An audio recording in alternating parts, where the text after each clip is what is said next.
নওরিনাপুর বিয়েতে যাচ্ছি অ্যান্ড এই প্রথমবার নিজেদের গাড়ি নিয়ে রাজশাহী থেকে ঢাকায় যাব। আমরা 5 জন তো অনেক বেশি এক্সাইটেড ছিলাম, কারণ কাছের মানুষের বিয়ে বলে কথা, থাকতে পারলে অনেক ভালো লাগবে। আমাদের কি শুধু লং ড্রাইভই হচ্ছে? আমরা হোটেল বুক করেছি এবং প্রিয় মানুষটিকে কি গিফট দেওয়া যায় সেটা নিয়ে চিন্তা করেছি। আসলে হঠাৎ করে এত কিছু হয়ে যাবে আমরা ভাবতেও পারি নাই, অ্যান্ড আপনারা সবকিছু জানতে পারবেন। আসসালামু আলাইকুম, কেমন আছেন সবাই? আপুর রিসেপশনে যে কি পরবো এটা শপিং করতে জাস্ট একদিন সময় পেয়েছিলাম, বাট নিজের জন্য কিছুই কিনি নাই। আমরা রাতেই রওনা হব এন্ড খুব ক্ষুধা লাগছিল, তাই শপিং না করেই খাইতে বসছি। তাদের জন্য আগে থেকে একটা আউটফিট নেওয়া ছিল, তাই তাকে নিয়ে চিন্তা করছিলাম না। যাই হোক, বাসায় এসে আমি তাড়াহুড়ো করে লাগেজটা প্যাক করে নিই। স্পেশাল মানুষের স্পেশাল দিন বলে কথা, একটা স্পেশাল গিফট তো থাকতে হবে, তাই না? আমার জামাই তার সিএইচআর গাড়ি নিয়ে একবারও ঢাকায় ঢুকেনি, কারণ সে তার গাড়ির অনেক বেশি যত্ন নেয়। ঢাকাতে ঢোকাতে ভয় পায়, কারণ অনেক জ্যাম থাকে এন্ড যদি একটা দাগ পড়ে যায়। সেই যে কিনেছিলাম তখনই ঢাকা থেকে রাজশাহীতে নিয়ে আসা হয়েছে, তারপর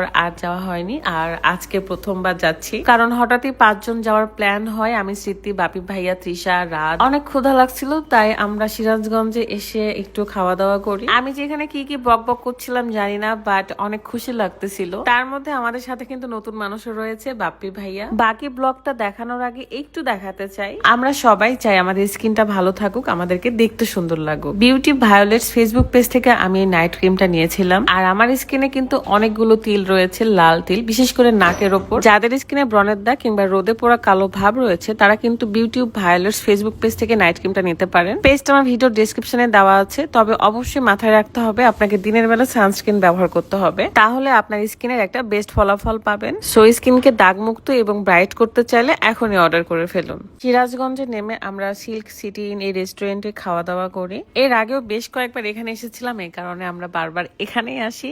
এন্ড এখানকার খাবার কিন্তু আমার বেশ ভালো লাগে। মাত্র 2 ঘন্টা জার্নি করে আমাদের অবস্থা দেখেন, মানে এক একজন মনে হচ্ছে যে বাস জার্নি করছি, এমন একটা অবস্থা। আমি চেয়েছিলাম যে ঢাকার রোডে আমাকে একটু ড্রাইভ করতে দিক, বাট 2টা ড্রাইভার ছিল, তো এই কারণে আসলে আমাকে আর দেয়নি। তবে অনেক রিল্যাক্সে আমরা গিয়েছি, মানে থেমে থেমে কোথাও খাইছি, কোথাও কিছু নিয়েছি, এরকম করে। যাই হোক, তবে আমরা কিন্তু এখনো হোটেল বুক করেছিলাম না, যেহেতু আমরা ধানমন্ডিতে যাচ্ছি। এন্ড আমরা একটু টেনশনে ছিলাম।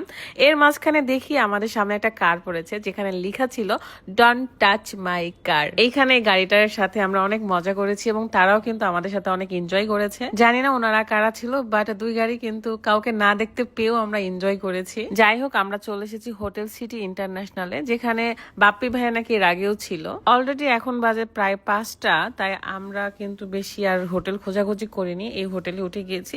রুম মোটামুটি ভালো ছিল। নিচ থেকে গাড়ি থেকে লাগেজ নিয়ে আমরা আবারও উপরে আসি। আগামীকাল আমাদের অনেক কাজ, কারণ আমার কিছু শপিং করতে হবে গাইস, এন্ড গিফটও নিতে হবে। অনেক বেশি টায়ার্ড ছিলাম, যে যার বিছানায় গিয়ে একদম শুয়েছি আর ঘুমিয়ে পড়েছি। বাই দা ওয়ে, এই হোটেল সিটিতে কিন্তু আমাদের পাসপোর্ট সাইজের মতো করে ছবি নিচ্ছিল, মানে 5 জনকে একসাথে করে ছবি নিয়েছে, তাদের একটা সিকিউরিটির জন্য আর কি।